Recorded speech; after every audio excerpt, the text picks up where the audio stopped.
गुन्हेगारी जगताचा जो घेतो वेध तोच खरा गुन्हे शोध. बीडमधील बनावट औषध प्रकरणाचे भिवंडीत धागेदोरे, दोघांवर गुन्हा. बोगस बनावट दवा प्रकरणात कोण कोण गुंतले याचे पाळेमुळे खोदून काढा. मनपा वृत्ताचे जनहितार्थ साकडे. गुन्हे शोध न्यूज नेटवर्क या आपल्या आवडत्या युट्यूब चॅनलवर पुन्हा एकदा हार्दिक स्वागत. डॉक्टर तुम्ही सुद्धा, बनावट औषधांचा पर्दाफाश झाला. बीडमधील प्रकरणाचे भिवंडीत धागेदोरे, दोघांवर गुन्हा दाखल झाला.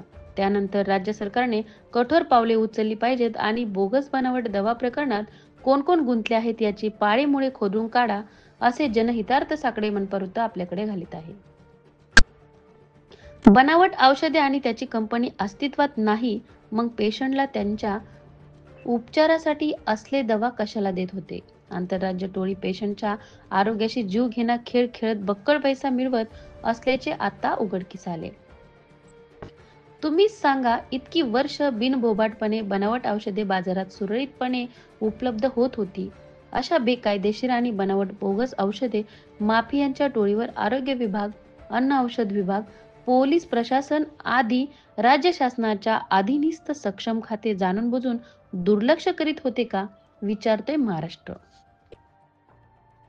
बीड जिल्ह्यातील आंबेजोगाई येथील स्वामी रामानंद तीर्थ ग्रामीण वैद्यकीय महाविद्यालयात व रुग्णालयात बनावट औषधांचा मोठा साठा सापडला आहे.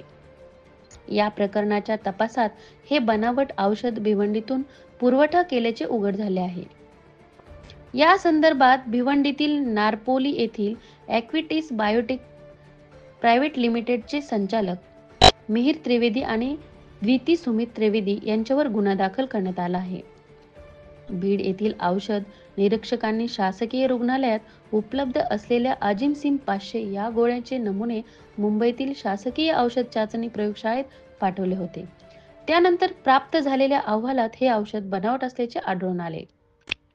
मुरस्टाल फॉर्म्युलेशन या बनावट कंपनीने तयार केल्याचे सांगण्यात आले. मात्र ही कंपनी प्रत्यक्षात अस्तित्वात नसल्याची बाब समोर आली.